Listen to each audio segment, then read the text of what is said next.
Welcome back to another episode of the Recruitment Mentors podcast. I'm your host, Hisham Azuz, and on this week's episode, I was joined by Mike Ames.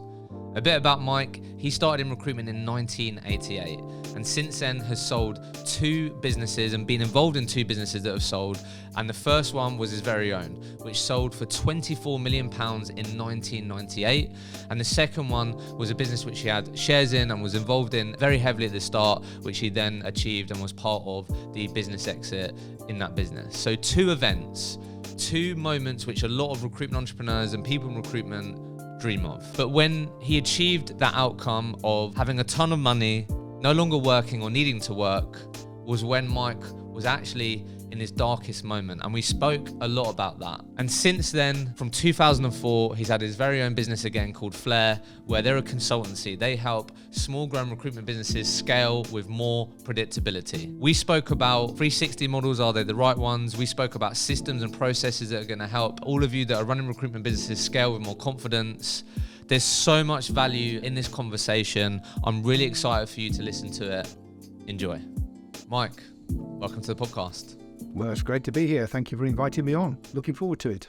Yeah, so for those of you that don't know Mike, I'd be surprised. Very consistent in doing LinkedIn lives, sharing content on LinkedIn, which is why I was really excited to have you on. And for me, I just think it's a good place to start by just giving everyone immediate context on like where you are on your journey, what you're up to now, but most importantly, the journey that you have been on. So this has been a quite long journey for you. So I've got some key sort of moments, some bullets that I think be relevant for people listening. But if I do miss anything, let me know. Yeah. So got here, started in IT, but then switched to recruitment in 1988. Set up your own recruitment business in April 1989. But by 1990, unfortunately, your business partner passed away. So then you found yourself running this business by yourself and moving it forward. You sold your first recruitment business for 24 million to Modis in 1998. You then stayed on for another 2 years before leaving with around circa 8 to 9 million. You then was involved with a business called Crimson from 2001 to 2010 and helped in a number of different ways, various different ways, but then left in 2010 and kept your remaining shares in that business. You then actually was involved in an exit and part of the sale in that business at Crimson. And then now the journey that you've been on is with Flair, which you started in 2004. Which is ultimately focused on micro and small recruitment businesses and helping them scale. Probably worked with over 100 recruitment businesses as a consultant over that period.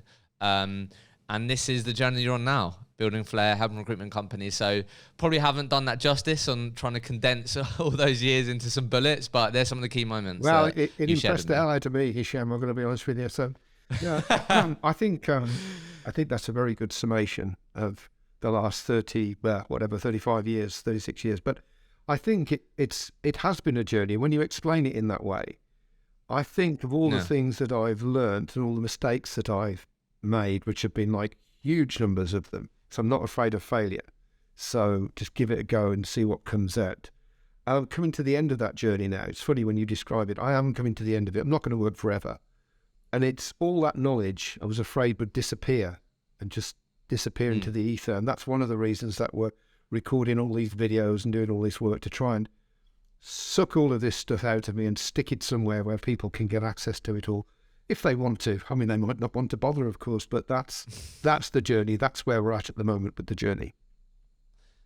So basically, I normally start with like the £1 million question, but I just wanted to start in a bit of a different place here because I'm just really keen to dig into Mike's perspective, Mike's beliefs around successfully scaling a recruitment business. So I just wanted to start by like how would you describe what you do? Let's start there. Okay. What I do is I give people a map of the maze. So everybody's journey is like a maze. It's full of attractive cul-de-sacs that you think, I'll go down there, and you get down there, you realise it is actually a cul-de-sac and you've got to come back and start again. Having travelled it many times, twice for myself, as you quite rightly pointed out, and well over 100 for my clients, I kind of got a map of the maze. So what I do is help people to get to where they want to be faster and for less cost and for considerably less stress. And I mean, we can talk as long as you like around that, but that's essentially what it is, providing people with a map of the maze. A lot less attractive cul-de-sacs, Hisham. Those things that seem to be the right decisions, but they're not. But you only realise that when you've taken them. Yeah. And then just to add a bit more context on that, which is why I was really also excited to speak to you, is the business that I'm building, we typically find ourselves speaking to recruitment owners that are anywhere between 5 to 30, 40 heads, have aspirations to grow, and oftentimes find themselves yo-yoing from maybe 10, 15 people back to 8, back to 9. So your sort of sweet spot is those types of founders. Yeah. I know not all of them, but that tends to be the sweet spot for you, right? It is, yeah. I mean, I think helping. if you were to describe an ideal client, you've got certain characteristics about the company, which is their size and what they do. I really don't do very much with high street type businesses. It's just not really something that I work with. So it tends to be professional services or more senior hires, probably up to search, do quite a lot of search work. And the bottom line is what they're looking to do is grow, which isn't difficult, just hire some more people, but to grow and keep their shape. So that means to not lose profitability, because when a business grows, a recruitment business in particular, one of the things that tends to suffer is the percentage profitability. They become what's known as a scissor company. So if you imagine a scissor, the top finger there is the turnover, it's going up. The bottom finger is the profit, and that's going down. So they want to maintain their profitability. They also maintain their service levels, which again often drops as you grow. The clients become dissatisfied. And also, you still want to remain an employer of choice. Very often as you grow, you become less attractive for people working there. It's not the same as it was, people say. And of course, what happens then?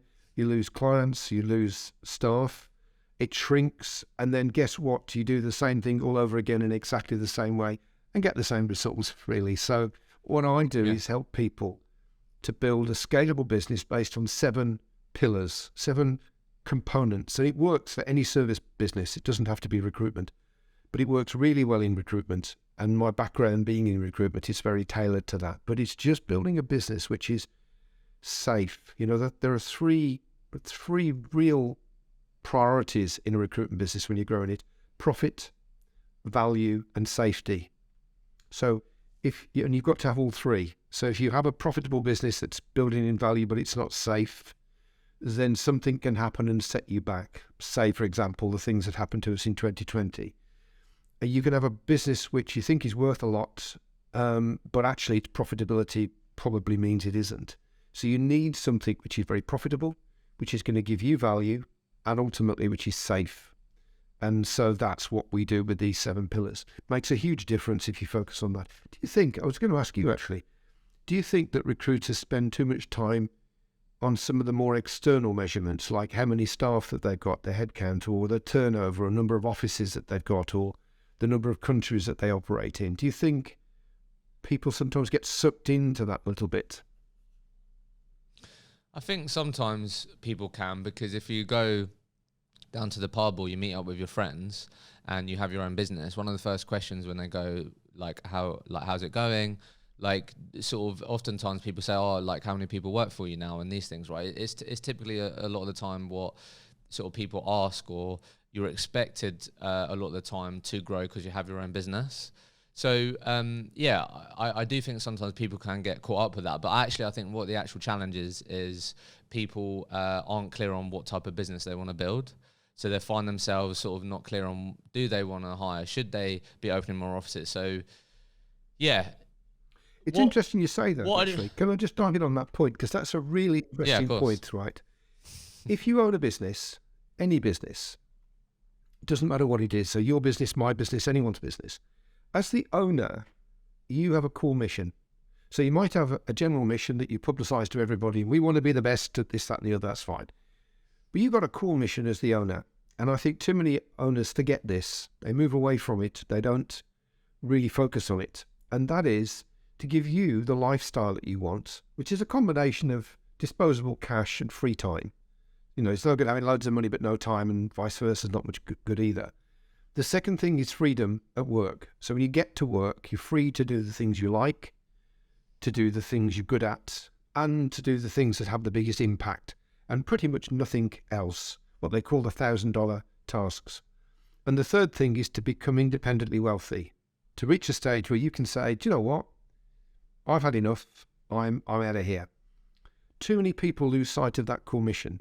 And I think if you've specified those three things, written them down, put numbers on them, and understand exactly what it means, I think that gives you a perspective to tell you what you should grow. Because you can even sketch out the size business that will give you those things. And often it's smaller than people think it needs to be. If you grow that business and make it work well, you keep that team together, what happens with a team that stays together, so you not keep adding people to it or losing people? It goes into profit overdrive, and I've seen it countless times. In fact, the show that I did recently with Matt Ellis, they trebled their profits, so they were a big profitable business in the first place because their team became stable. In a team that's chopping and changing starters and levers, never get to this stage, but you reach this stage and suddenly your profits double or treble, but your costs start going up. It's amazing when it happens. And that starts with a recognition that you don't have to keep growing all the time. You don't have to do that. You grow, then you stabilize, which means you get your profitability back up. You make sure the service levels with your clients are where they need to be. Make sure everyone's happy. Then if you want to, you can grow again. It's like a step, really. And it's interesting when you look into this in the detail of it all, really, is that the thing that drives people to grow is often what you say. It's that, those recruiters, and we all know they're a dying breed now, but the Rolex and loafer brigade, that it's, we got a office in Dubai. They seem to want an office in Dubai. I don't know what that's about, but and then they're not making money, or they're not making vast amounts of money because they've lost track of it all. It's there to serve you. Be very clear what you want the business to do for you, and then construct a business that delivers it, and that will answer most of the questions of should I do this or should I do that, just by doing that one thing. And it's enlightening when you go through that process, Hisham. No, I can imagine. So before we just go into all the sort of your strategies, beliefs, I have a ton of questions on that, and I'm sure that's what people are dying to learn from. I just wanted to ask you, if I'm honest, you touched on it earlier, but you just mentioned there around getting to a point where, time freedom or financial freedom. Like, why are you doing what you do? Because you don't have to be doing this right now. Financially, right? I'm just curious. Like, that's an interesting story, which I shall suppress. Right. So, when I was running the first business in the 90s, I was desperate to get to the stage where the business didn't need me on a day-to-day basis. Right. Desperate to get to that stage. Reached it, and realised it was horrible. I liked to be involved, so that's when we decided to sell. Didn't like working for the Americans, but needed to work. Just for my sanity, really. And then I gave up work in 2000, and my business partner had left as soon as the sale went through, and he just had this great life. He bought this farm, he bought this place in Spain, he travelled, he bought these bloody horses and sheep and God knows what else, and he just had this great life, and I wanted it until I started to live it. It was horrendous. My idea, I was 40, I suppose then, was to stop work and retire and never work again. In the end, I had to have counselling. Because I was all messed up in my head. And she said to me, in your case, you are what you do. So your value in life is what you do. It's not how much money you earn or how much money you've got. It's the fact that you do stuff and people recognise it and you make progress and you like the journey. And she said, if I were you, I'd get another job. That's what she said to me. So I've got another job and I'm never going to let it go now. I'm always going to work. I'm always going to work. I'm always going to have something that I'm striving towards, be enjoying where I am at the moment, work with people I like working with, mostly my family these days, to be honest, but nonetheless. And what I'd like to do is just work a little bit less. I'd like to be on a 3-day week, but I want to work until I keel over. My dad was 82 when he stopped working, and I told him before he died, I said, I'm going to beat that. I'm going to be 83. So that's an ambition for you right there. In answer to your question, it's part of me. It's what makes me me. Yeah. To have that need to work. Love it. No, it's amazing. Thank you for sharing that. I mean, I just want to ask something on this really quickly, and then we'll move on. Just because I think this is important. Like, a lot of people that listen to this podcast have aspirations of reaching the mountain, getting to that point. That might be, I don't know, getting the earning 100 grand. It might be exiting a business, right? And we put so much weight on reaching the top of that mountain to then realize that there's another mountain, right? So would you mind just sharing, like, I really appreciate you sharing that you found yourself getting help and it enabled you to realize, yeah, like you are what you do. But like, what did that actually feel like? You know, like, talk to us a bit about what did that actually feel like, where you thought you wanted this life, you've had £1 million and tons of money in the bank, you thought you wanted this life of living on a farm, not worrying about too much, you know, the typical thing that we get sold. Yeah, I want to retire, I want to sit on a beach, drink cocktails, all these things. Personally, that scares the living hell out of me, because I would feel worthless. I'd want to be doing things. But you experienced that firsthand. You got there. What is it that you actually felt? Like, how did you actually feel when you arrived at that point which you thought you wanted? It was horrendous, you know, just thinking about it now. I'm kind of reliving it as I'm telling you this. And I've started to feel a bit panicky by it. It was horrendous. It was because I grew up in a working class background, right? So this all came out in my therapy. I grew up in this working class background in the 60s. Everybody worked. All the men worked. A lot of the women worked, because we were a very working class area, right? So no one didn't work. It's like everyone works, really. So, and by working, it means that I had a counterpoint. When I went on holiday, I really looked forward to my holidays. I really looked forward to a long weekend if we did that, or spending time with friends abroad. We've got a little place in Wales, you know, we can go there. Really, really love that. When you don't work, there's no counterpoint. Every day is a Saturday. Every day is a holiday. I got to the stage where it was so desperate. If you'd rung me up and said, Mike, can we go for a game of golf on Tuesday? I checked my diary and said, oh no, Isham, I'm having my haircut on Tuesday. I could only do one thing a day, because I like to spread everything out, right? It was terrible. I watched all the Star Wars movies about 3 times. And it was my wife in the end that said, you know, this has to change. You cannot keep doing this. I was deteriorating big style, right? Everything that had driven me, the excitement, being part of something, the journey. And I had my needs analysis done. I don't know if you've ever had that done, but people, to be happy, you've got to line up your passions with your talents and your inner needs. Passions are easy because they're the things you think about all the time and are interested in. Talents are easy because you just discover you're good at things and you know that. But the inner drivers are much more complex to work out, and they last forever. They were the things that drove you when you were 5, 15, 25, 105. It just comes out in different ways. So I had these drivers done, and I found that I needed to be on a journey. So I needed to have been somewhere, be somewhere, but going somewhere. I need a big risk of failure with pain attached to it. So just having a risk of failure with no consequences doesn't mean anything to me. I need to be in a constant place of discovery, learning new things. Well, of course, all of that was taken away from me instantly. As soon as I went away from that building in Henley in Ireland and left it to the Americans to run it, from that point onwards, everything that had made me what I was had been taken away, and you just spiral into a pit of despair. Never had as much money in my entire life, honestly, but it meant nothing.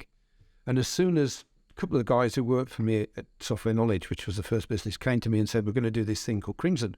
Would you like to be involved? And my wife said yes, he can start Monday. And that was that, really. And I was in, and I felt instantly better, even though I couldn't work for them immediately because of my restricted practice clause. I felt instantly better. I got purpose, and I just felt better. I've never lost that. That's one of the reasons I did Flair, really, was because I wanted something to give me those things, that purpose and that place of discovery and that journey. It's a weird thing. If you haven't done it, if your listeners haven't done it, I would recommend you get the needs analysis done. Figure out what really makes you tick, because often it's not what you think. Yeah, no. Thank you so much for sharing that, Mark. I really appreciate that. I'm just so fascinated by that. Just because I'm sure, right, like, we'll move on here, but like, why I'm so interested in that is because so many people outside looking into Mike's Ames' life would probably would love to switch places with you, right? Millions in the bank, not having to work. And I just find that fascinating that when you arrived at that, you found it really difficult, and you clearly, like figured out what it is that you need. I've never been suicidal. I've never reached that stage, you know, and I know people that have reached that stage. But you think of all the rich and famous people that do end their lives. You know, it's not just about the money and not that I'm famous, but not about the fame, not external things. It's the drivers. You have to have your drivers ticked, and we're all different. You know, we all got our different things. And then if you line that up with things you're passionate about and interested in and things that you've got a talent for, you're going to be happy. You're going to be happy. And that's the main thing in life, seems to me, to be happy. No, I appreciate that. So let's just get straight into the granular here, because I really like the way that you talk about things. So I've been looking at a couple of your LinkedIn posts, things that you share, things that you talk about. So I wanted to start here because I think this could be a really valuable place for people that are listening, that are on that growth journey, and find it difficult. So what I just wanted to sort of go to here, I'm just going to share some things with you. So did a post here around the golden circle of growth. So a scalable recruitment business requires more than the golden circle of growth. This being win more clients, fill more vacancies, make more money, hire more staff. Some of the common language that you'll hear people that are trying to grow their recruitment business, right? So this approach that you shared can oftentimes mean that you might find yourself at 15 people, but then you drop down to 6 to 8 again, and you find yourself sort of yo-yoing back and forth. And I hear this a lot, and this is a lot of the time the types of recruitment companies that I speak to, with a lot of the UK recruitment agencies being small to medium size. So what you said in terms of what you need, and this is what I guess I wanted just to talk to, is strong employer value proposition, a system to win high value new clients, a client care system to make you the number one supplier, a zero cost marketing engine, and a data-based management framework. Let's talk about these. Why do we need these things? Okay, so let's start with the yo-yo thing for a minute. Why does that happen? Well, it happens because you outgrow your management strength. That's essentially it. You know, up to about 8 people, it starts to, the wheels tend to start coming off around about 8 people. And if they're going to tip off completely, it's before you get to 15. Normally, it's that kind of space, right? And so you're used to managing by proximity. You're managing because you sit with everybody, you know what the heck's going on. You know it. Everything, it's small enough to know what everyone's doing, where they're at, and it's easy. And the management information that you have, the dashboards, tend to be more financial. So, you know, what's your day-to-days, how much money did you make, what's your turnover, how much money you've got in the bank, and so on, which is important, of course. But you don't need anything else, because you can manage by proximity. You get to that magic 8-ish number, and suddenly it's more and more difficult to manage by proximity, particularly if you've got work from home, part of your crew are working from home. It's difficult to know what the heck's going on. So the things that slip are service levels. So the client is very happy with when you were smaller, you were in charge of making sure everything was being done as it should be. Suddenly you can't do that. So some of you people perhaps aren't as hot on your client services as you are. So you start to get clients that aren't quite as happy. They're perhaps giving work to other companies and keeping you there. Maybe in worst case scenario, they throw you out completely. Same goes for staff, really. You know, there's no such thing as a team, really. There's just individuals, and you should see them as that when it comes to management. Their strengths, their weaknesses, the things they want to achieve, the things that make them happy, the things that make them sad. You get to know them as individuals, and then you work with them to get the most out of them. I mean, that's the bottom line, to focus them where you can get the most from them. Well, of course, there's too many now. There's 10 or 15 people, and they're not all working in the office. You've lost control of that. So now you're getting people who aren't as happy, aren't as motivated as they would have been. And they're not really delivering in the way that they've delivered before, which means profitability tends to drop. And then the final piece of the jigsaw is that profitability piece, and that means that you're growing too quick. Growth is expensive. It costs money to grow, right? And so what often happens is you grow, but the profits don't keep up with the money that you're spending and the turnover that you're bringing in. So that's why your profit degrades. So if you don't change your management structure, the way in which you direct and control your business, you'll outgrow it. And then it's luck of the draw if you're successful. It's luck of the draw if you get through that. And I think that's a pretty poor way of running a business, quite frankly. I think you need to organize a business in a way that scalability is not affected doesn't affect your profitability, your service levels, or your staff motivation. We've got a saying, you can't make a butterfly by making a caterpillar bigger. It just can't just get a really fat caterpillar. What you have to do is reform it in the chrysalis, and then it can come out as a beautiful butterfly and it can fly away. And it's like that with a business, really. You have to reform at certain times. And about 8 to 10 people is the first one. 20s, late 20s is the second one. And then around about 50 or 60 is the third one. And probably after that, but I never got that far, quite frankly. So I'd sold the business by that stage. But I think this recognition that your business needs to change its shape in order to keep your profitability, your service levels, and your staff satisfaction and motivation levels is alien to most people because they're just locked into that golden circle. We'll just hire some more people. I'll get some more people, and we get some more vacancies, and then we make some more money. And it's like, really, is that really? Because that's not going to fly, man. If you don't get a handle on that, then you'll have a pretty miserable life putting out fires all the time. That's what it turns into. It's horrible. It's not a good thing at all. So the reason for that particular post was just to bring people this attention that actually no, you kind of need more. That's one of the 7 pillars, right? You've got 7 pillars. One of them is fulfillment, which is that really. It's about getting more vacancies, making more placements. Okay. Whereas if you think of the assets, the structure that your business is made up of, the first one is direction and control, which is a recognition of what the business has got to do for you as the owner, your core mission that we talked about earlier, the dashboards that you need in order to know what the heck is going on in your business as it grows, and then what you do with that data, the meetings that you have, the changes that you make, and the plan that you're running to move the business from where you are to where you want it to be. Then you have your fulfillment. I'm not a big 360 guy. It's a nightmare, really, I think. Makes life 10 times more difficult, much more of a layered approach to fulfillment. Then you have your marketing machine, which supports getting new staff in, getting new headcount in, getting new clients and looking after existing clients. And then at the end of it is just that support services that you can just outsource most of them, to be honest, but they have to be done. And you need all of them to reflect not the size business you are now, but the next iteration of the business that you want. In other words, if you don't change in advance of the need, you're always running hot. The thing is always under strain. It's never comfortable. So if you're going to have a growth spurt, put things in place that you can grow into. Like when you were at school, we were very poor, so Mum used to buy me enormous trousers, right, in September.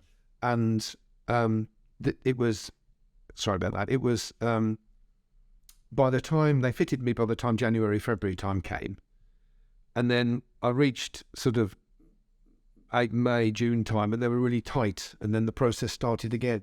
Well, you're creating a business which has got big trousers, so you can grow into them, and then don't wait until the trousers are tight again, grow another big pair. You know what I mean? I'm not explaining that terribly well, but it's about creating a business ready to grow into.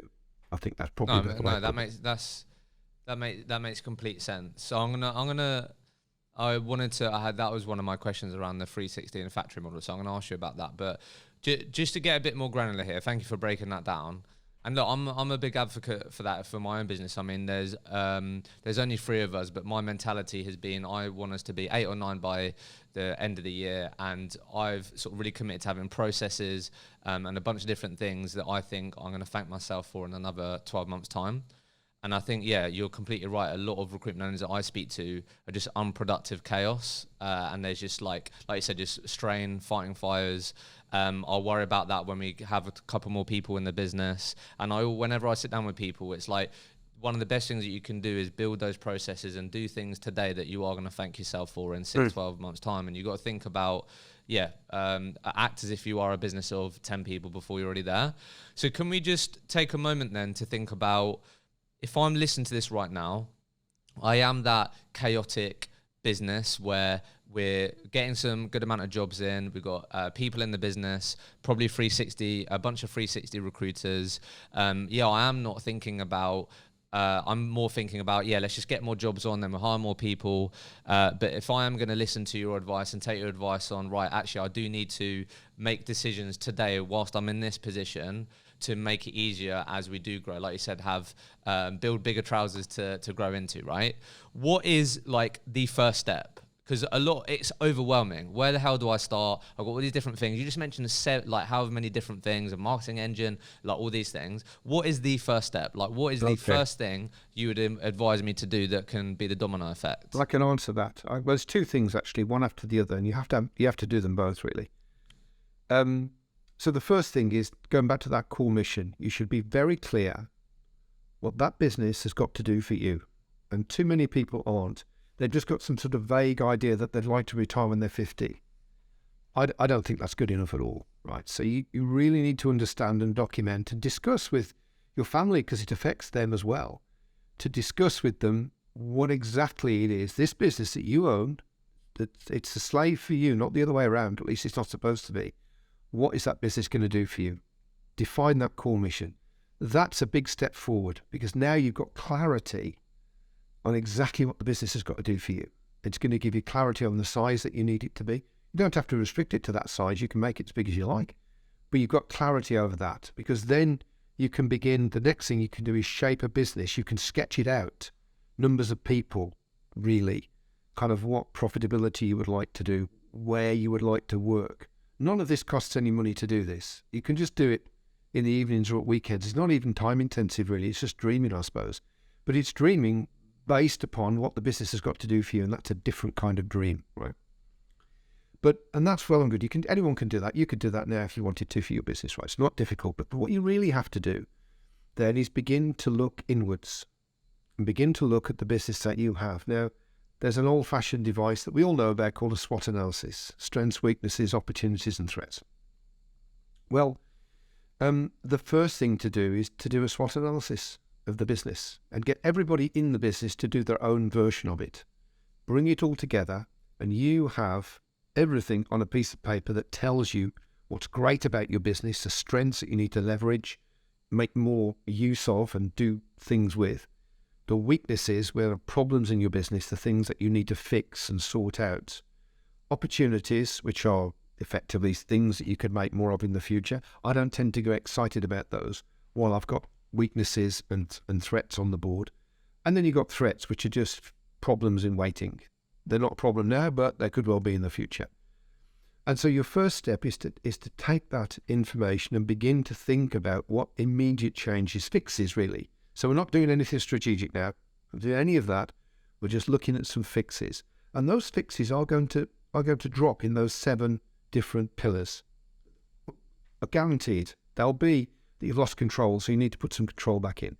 The fulfillment isn't efficient. When you put your metrics and you realize that you're not really, your ratio between profit and payroll, which is a good ratio to measure, by the way, is too low, and it's not going in the right direction. Your payroll is going up, but your profit isn't going up at the same rate. So you need to do something around fulfillment. Marketing is a service to the other 3 pillars, so wouldn't worry about marketing just yet. But do you suffer from high staff rates of attrition rates? If you do an analysis, if you ask, they call it the VOTE, don't they? Voice of the employee. If you do an anonymous VOTE, what will they say about working here? It's a good thing to do that. Do you need to do something about plugging the gap of good people leaving and trying to get new people in? Do you have enough high-value new clients? Because as we talked about, you and I, before the show, there's 2 types of business development. There's tactical business development, which is basically give us a vacancy, or I've got this great candidate, which is what most of the industry does. But you don't build empires on that. You build an empire on strategic business development, where you're chasing a relationship with a high-value client. It could take months or even years to get in there, but when you get in there, the money flows. So how's your business development function working? And of course, with client care, are you maximizing the value? Are you the apex supplier for at least 20% of your clients? In other words, are you their first choice? Well, your SWOT analysis will bring all of this in. It's not that difficult, and you can begin to tactically plan how you're going to sort out these weaknesses, because that's the first thing. Really think about the threats. Are any of them imminent or catastrophic? Because if they are, you need to mitigate them. Then you can move on to your opportunities and your strengths. Should we make more of our strengths, and can we capitalize on these opportunities? rocket science at all. It's incredibly simple, actually. Having done that, I think the next stage, does that make sense, by the way? Is that? Yeah. I think that's like really helpful, because I think oftentimes when I do speak to people, all they see directly in front of them are like the problems of that week or the problems of that month. And I think if people are being honest, when do they last take a step back to really realign or have clarity on what they want personally, and then also actually look in the mirror and go, right, what are we really good at, what are we not so good at? Well, that's an interesting thing, because a lot of people, all of us human beings, are to a greater or lesser extent driven by ego. What we think about ourselves and what we want other people to think about us. And if we admit that we've got something wrong, we have a weakness, that can be construed by some people as an attack on themselves. And nobody likes that. So much better to deny we've got a problem. Much better to decide that there are no weaknesses, because then we don't have to worry about it. We're cool. We're great. And I think it's so much easier to put your ego in the box and go with the data. What do they say? Facts don't care about feelings. And if you've got a problem, you've got a problem. You may as well admit it and deal with it, rather than, hope it goes away or pretend it's not there. I did the show today. It's a Thursday, we're recording this. We did a show on leadership mentality, because it's massively different from recruiter mentality. And you get a lot of people who run businesses, quite big businesses sometimes, who are basically still just recruiters. Even if they're not doing recruitment on a day-to-day basis, their mentality is recruitment. And one of those things, in one of those 7 characteristics of a scalability mentality, a leadership mentality, is this ability to not feel guilty when you're not on the tools. When you're not working in your business, you're working on your business. So you're building a strategy, you're building plans, you're executing the plans, you're going out and listening. You're listening to your show, right? So you've got some interesting guests coming on, sharing what they know. You're feeding yourself with new ideas. Shouldn't feel guilty about that. In the same way that you shouldn't feel guilty about taking holidays. They're necessary business investments. And if all you do is work in your business, that's all you will ever do. The more you work on your business today, the less you work in your business tomorrow. And if you want to scale, you've got to put some time forward. And I would say, if you're a small business and you're not doing anything, a day a quarter, which is a strategy day. So no phones, no emails, just a strategy day to think about the strategy and plan. And then you need an execution time. It's already well having a plan, but if you don't execute it, there's not a lot of point having the plan. So then you need to put aside some time each week to execute. One of my clients has just finished with me, so he's been with me for 18 months. He began to execute on a Saturday morning. That was his time before the kids got up. 2 or 3 hours on a Saturday morning. That made enough time then for him to be able to execute in the week. So he was not just working in the business in the week. He got to the stage where he was doing a 4-day working in the business and a 1-day working on the business. And of course, as soon as you do that, your potential accelerates. It just massively accelerates, because you're actually making changes to the business now and the people who are in it. And I think the more that you realize that working on the business for a leader is more important than working in the business, as the business gets bigger, the sooner that you'll make that transition to a scalable business. Hey everyone, a real quick one from me. This podcast would not be possible without our amazing podcast partners, Vincere and Sourcebreaker. Because you listen to this podcast, you're able to get your hands on exclusive savings on both of these award-winning products. If you're a growing recruitment business, you have to check out Vincere, who are an all-in-one operating system for your growing recruitment business. With Sourcebreaker, if you want to make sure that all of your recruiters have the best tools on the market to stand out and beat their competition, then you have to check out Sourcebreaker. Use the link in the show notes, in the comments below, and you'll be able to get yourself exclusive savings on these amazing products. So just to continue this for a second, again, just to give people some more tangible advice. So what I'd love you to just to talk through, maybe you could describe it or talk about the fundamental differences. If I was a business owner of a 20-person recruitment business that has invested in processes, infrastructure, that has enabled me to grow to that, right? Rather than trying to get to that point with the mentality of getting more jobs, hiring new people. Like how different would that business look compared to a business of around the 8 to 10 people?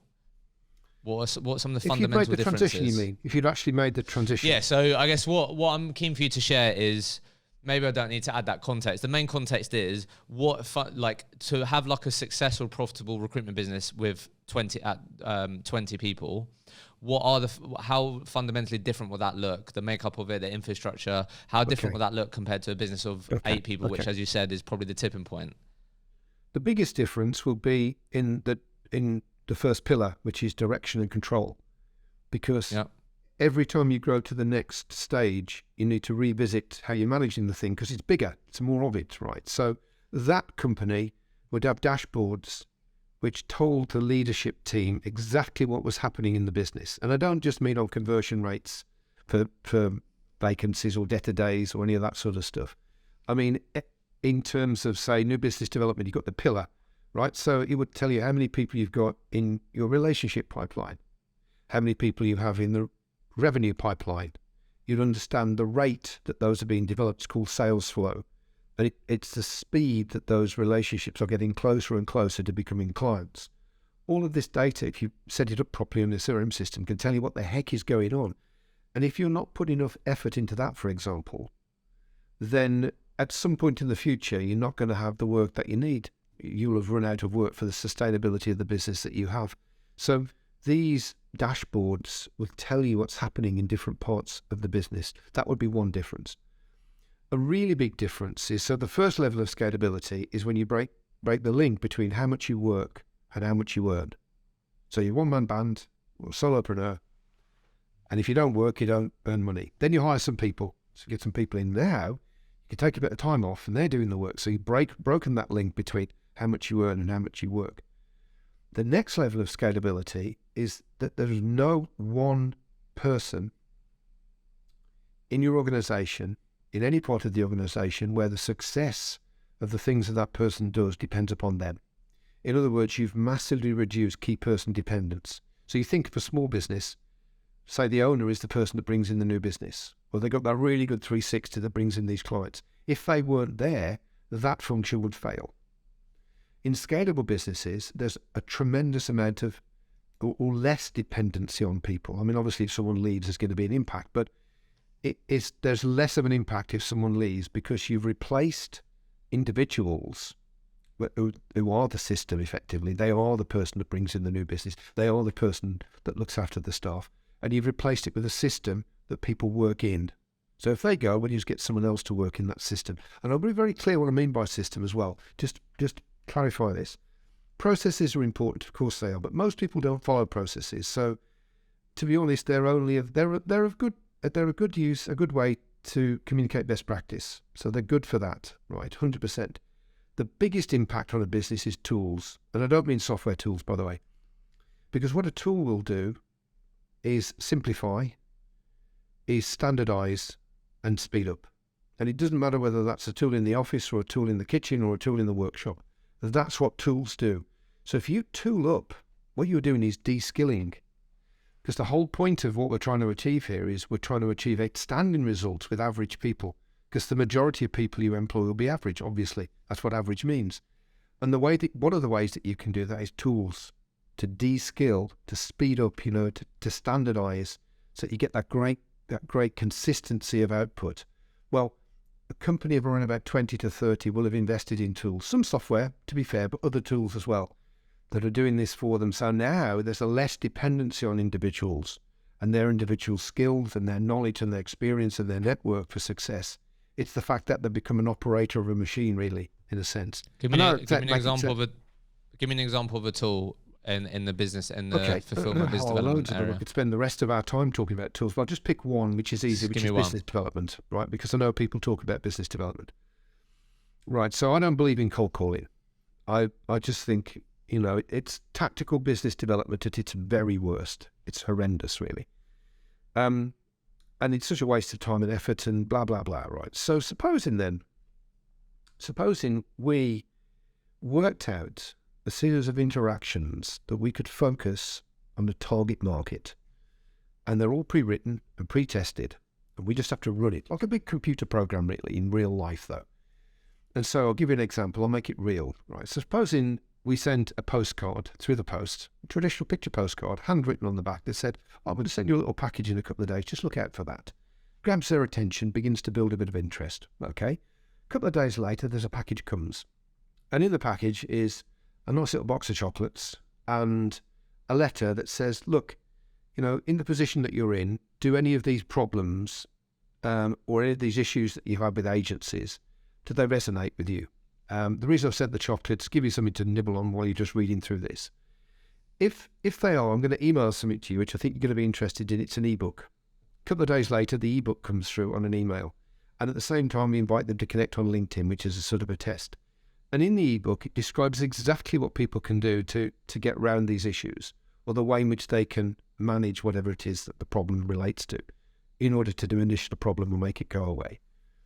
And then, and that's on an email. And then following that is an invitation to connect on LinkedIn. And then there's a final email, which is just a video that says, look, you've got all this stuff, don't know whether it's interesting. I'm just going to give you a call. If you don't want me to give you a call, please just say so and I won't. But I'm going to give you all next week. I'm not looking for a vacancy. I just want to establish whether your values and my values are the same. And my flavour of recruitment is tasty for you. Right? You can develop that. That's loosely based on one of the campaigns called an AIDA campaign. We can develop that and make it work. And you keep testing it and testing each of the individual parts until it works all the way through. And it gives you what they call a 1 to X conversion rate. So one conversation to X number of campaign people that you put through the campaign. That's a tool. So we use that. We don't use it at the moment because most of our leads are inbound, but we did used to use it. And my PA used to run it. I developed it and designed it, and she used to run it. Massively de-skilled it. I ring in at the end, and they're waiting for the call. Sometimes they ring you, bizarrely enough, if you do a good enough job. That's a tool. It speeds up the process. It's a 7-day process from beginning to end, right? The end of it, the beginning they don't know who you are. At the end of it, they're speaking to you on the telephone. Massively simplified the whole process. Pretty much anyone can make that call. And it standardized it. So there's a standard set of messages which are going out to the clients. You see how that works? That's just one example. There's loads of these that you can do, tons of them. Recruitment is riddled with opportunities for tools. And I don't just mean software. Problem with software, of course, is anyone can buy it. So it's not much of a differentiator, really. But these kind of tools, you can really differentiate them. Very powerful stuff. Yeah, it's really interesting what you're saying, because the terminology that I'd probably use to describe that, obviously I know because we're talking specifically around BD, but you can take the same framework and principles to other parts of your business. But yeah, I'd call that almost like an engagement strategy. Like what is our process? I know I keep using the word process, but what is our tool? What is our system that we follow that turns Mike, our sort of ideal customer, a company or a hiring manager that we assume has a lot of the challenges and problems that we know that we can probably help. Right. Until we actually speak to them, we can clarify that. But we thought about who can we help most, and we've got sort of a track record of helping these types of people.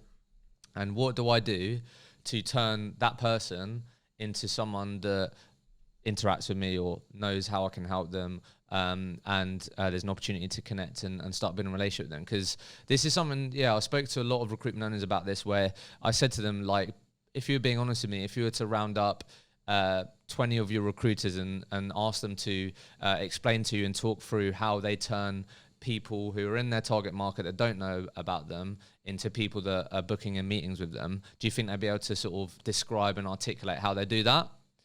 And obviously, more often than not, the answer is no to that. No. And this is what we're talking about here, right? Like, and the thing is, what I found, I don't know if you found this, I speak to one of my friends about this who's in recruitment, is what's really funny is there are probably tools that people are using in your business right now that you're not even aware of, or the entire team aren't aware of. And what's really missed is this intentional sharing of what's working.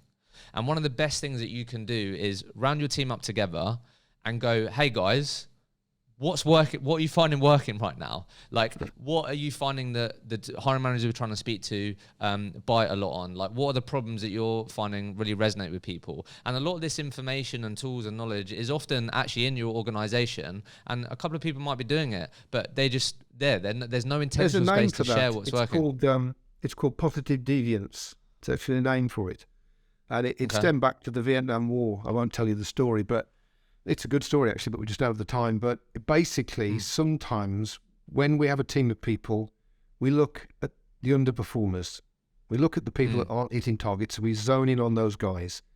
Clearly we do, because, we want to lift their performance. But what we often do is we ignore the overperformers. We ignore those people who are doing something different, but that difference is delivering much better results. Positive deviance is what they are. And those cats, if you look at those guys, right, some of those things that they do, only they can do because of their particular experiential skills or whatever, fine. Many of them, anyone could do. It's just that they do them and nobody else does. And the best way to find positive deviance is to start with the numbers. Because if somebody's doing something different and they're doing it well, that's going to show up in the figures somewhere.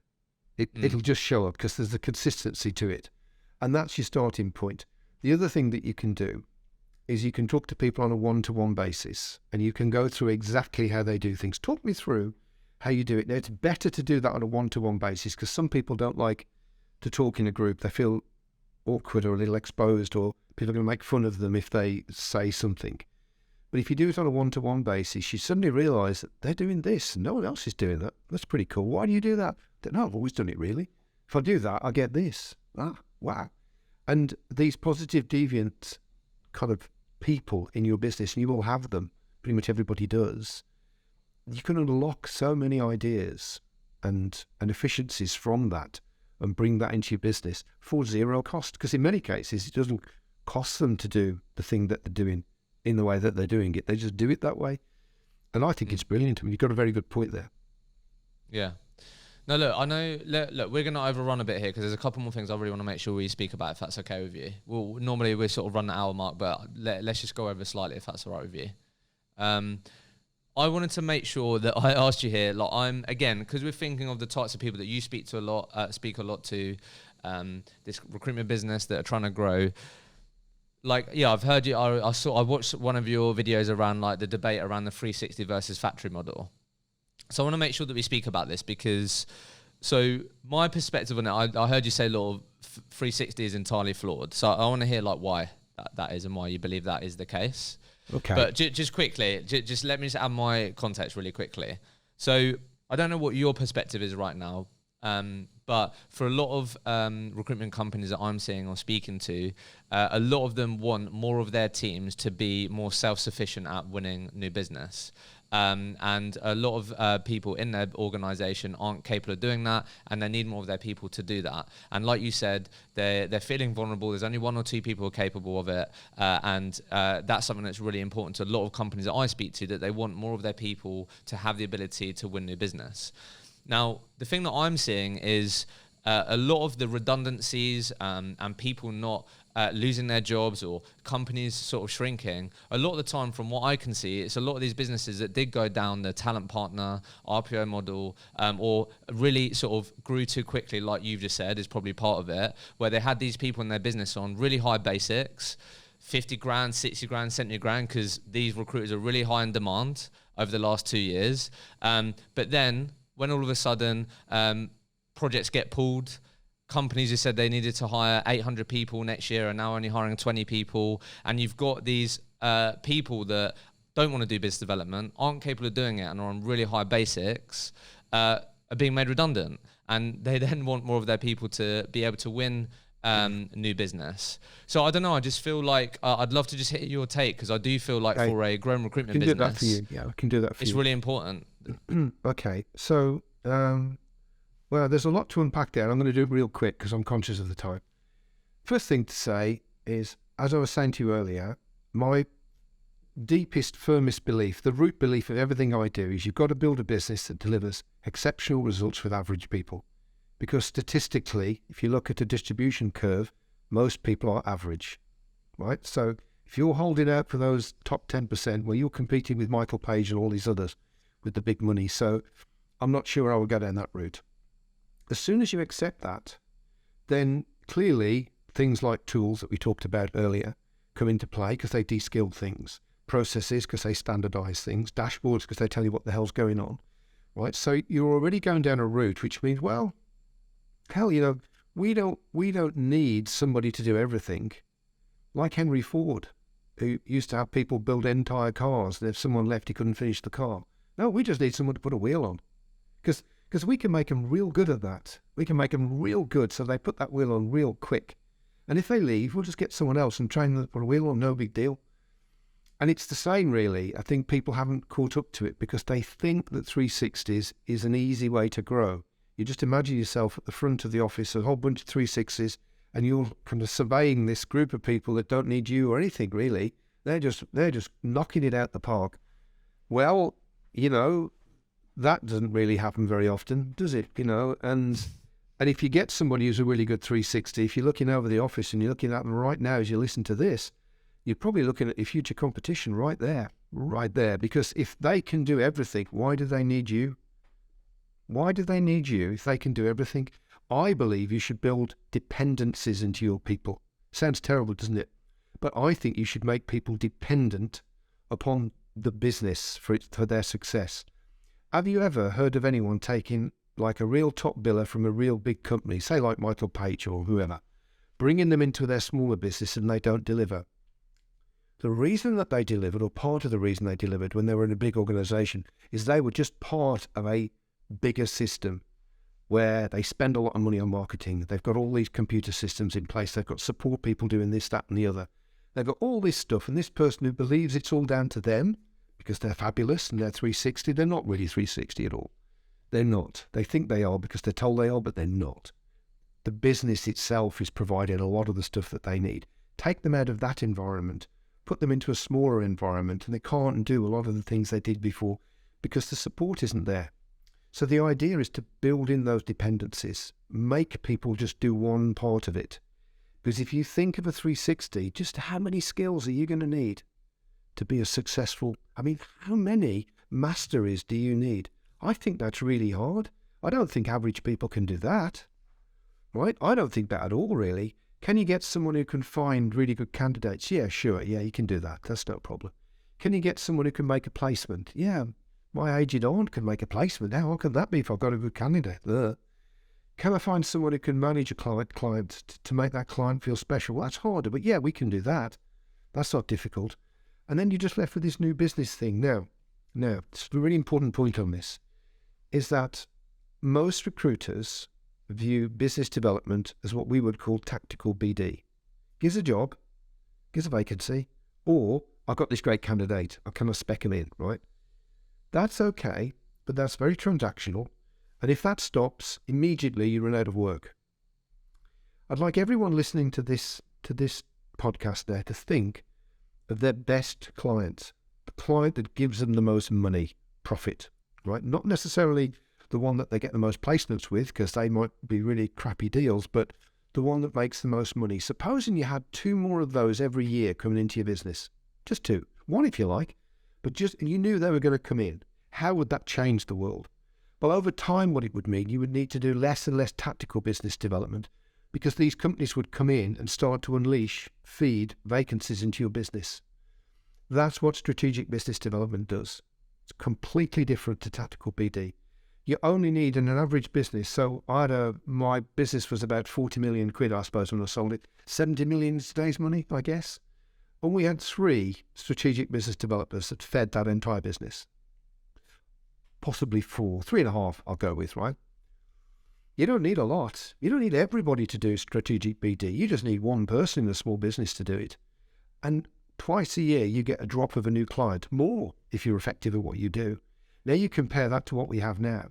In a bull market, in an active market, anybody can do tactical business development. It's easy because there's a shortage of people. So if you ring in and say, I've got a great candidate, can make a placement.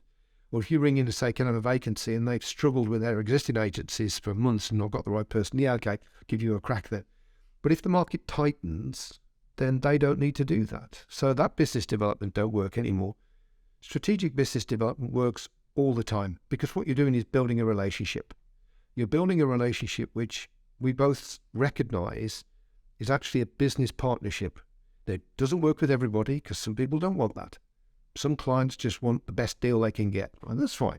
And if you want those as clients, good luck to you. I want clients that are going to value me and have a steady stream of work coming in that I can rely upon, and I want more and more and more of them. It's a completely different way of building a business. To begin with, you need tactical.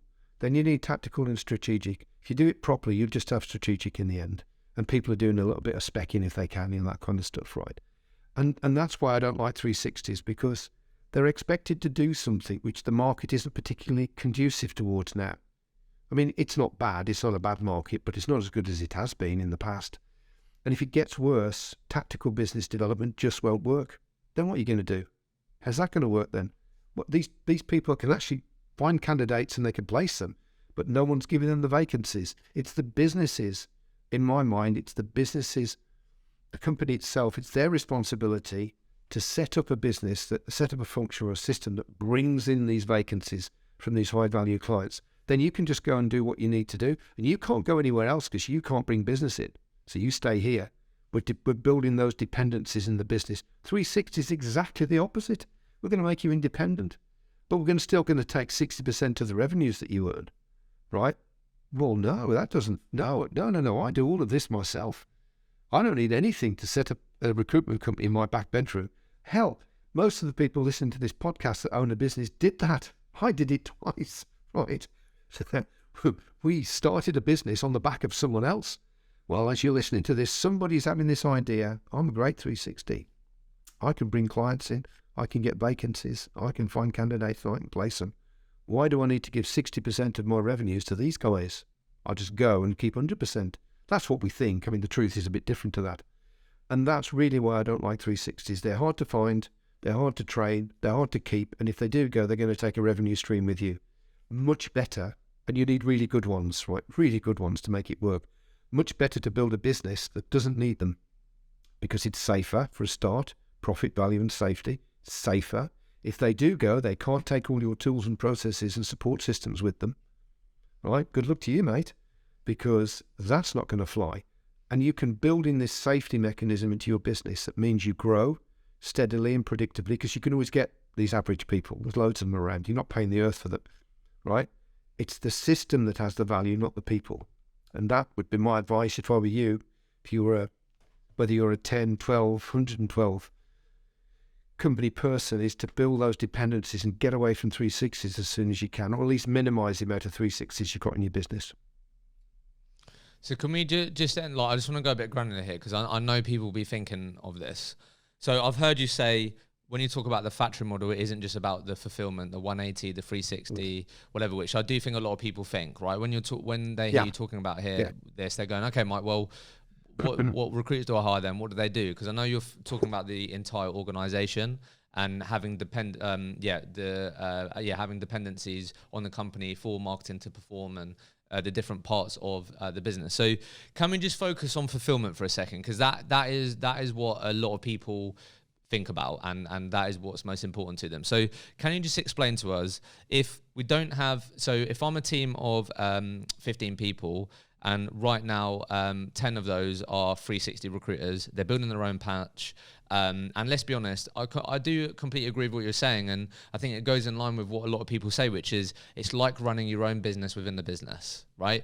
And the story is exactly the same each time, but I think a lot of people are entirely unaware on what is the other option, because from what I speak to people, it's like that option, or we have people that just do the candidate side, we have people that just do the BD side, and they're my two options.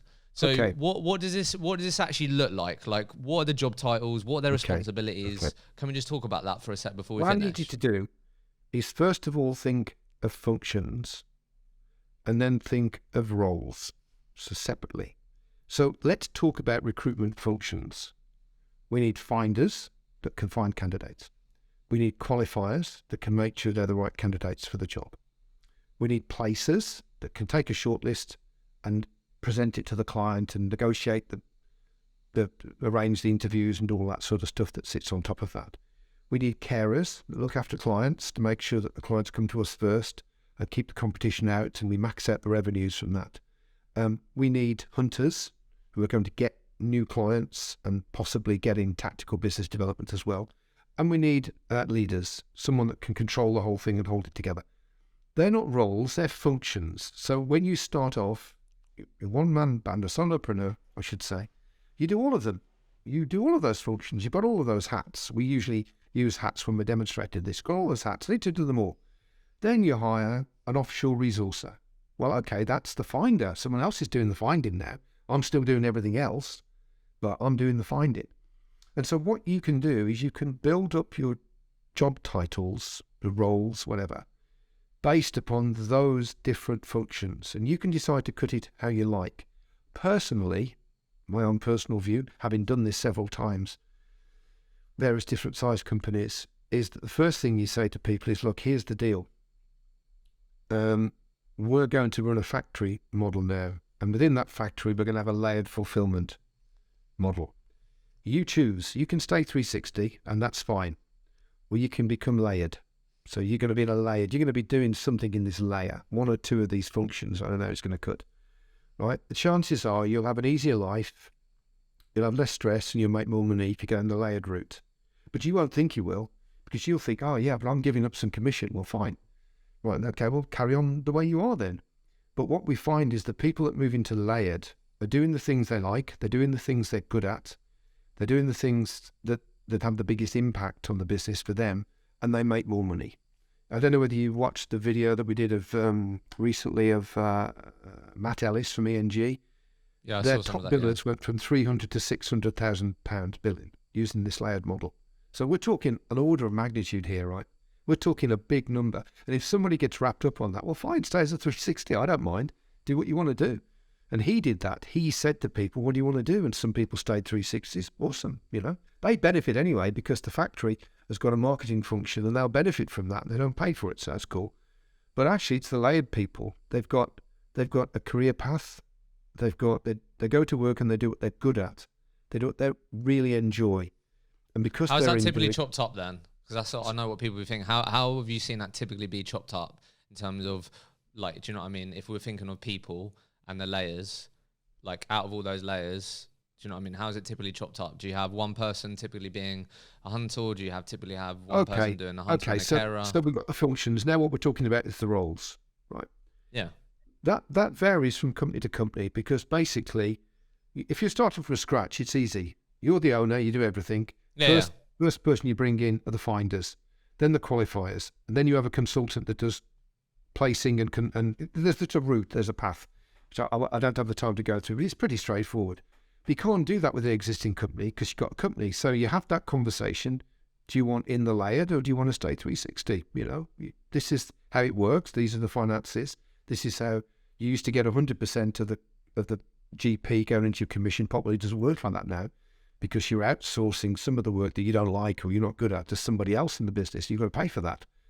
But the fact that you're left doing the things that you're good at, you know, so typically in a typical small business, you're going to have consultants, and what they'll probably do, they'll do placements for sure, and they'll probably do qualification, but somebody else will do the finding, probably offshore would be my advice to you.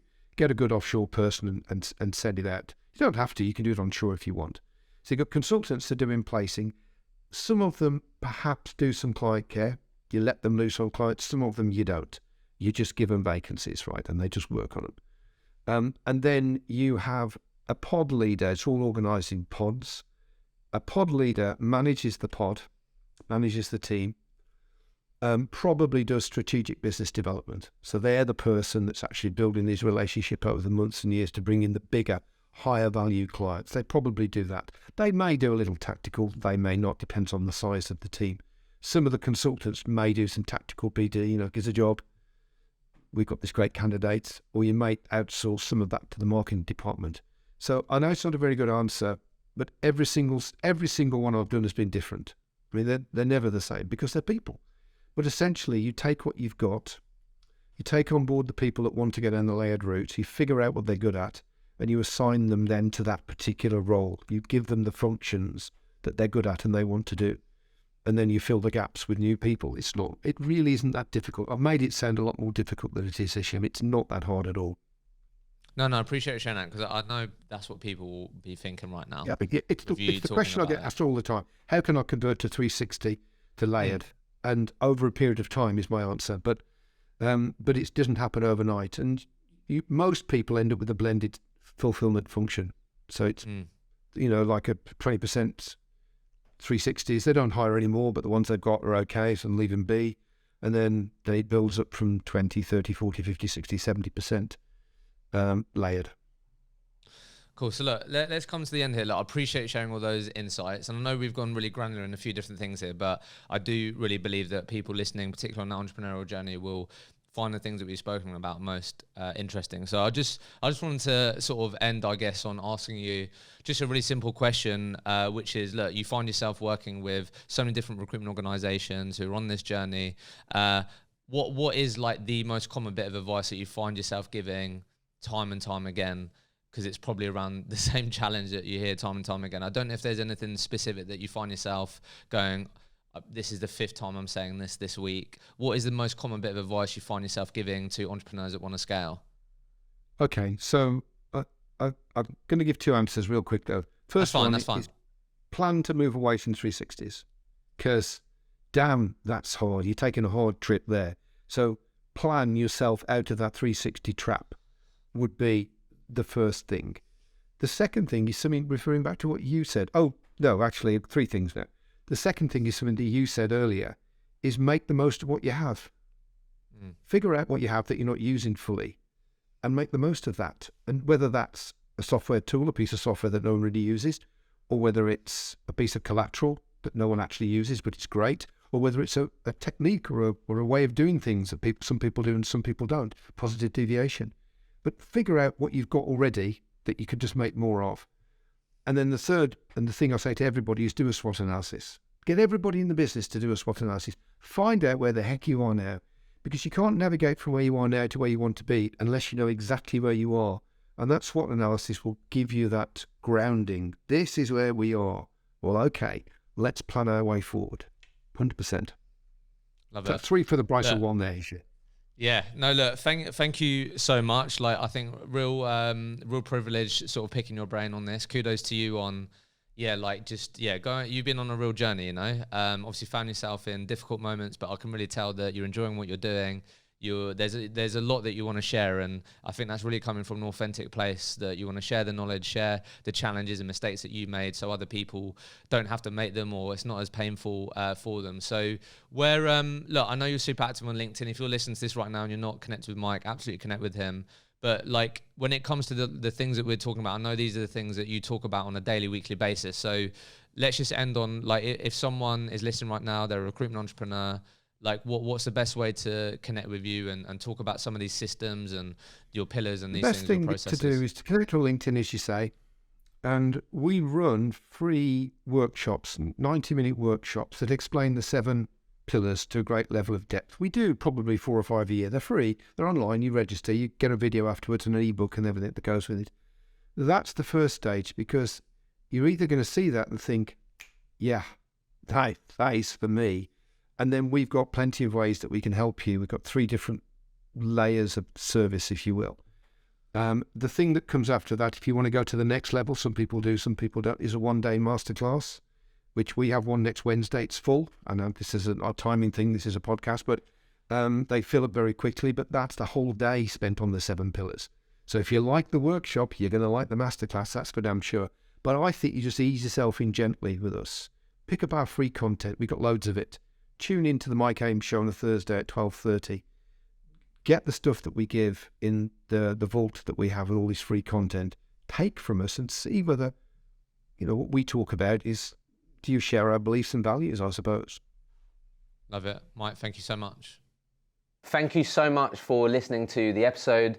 I hope you enjoyed it and got value from the conversation. If you did enjoy it, please don't forget to like, share and subscribe, and we'll see you in the next episode.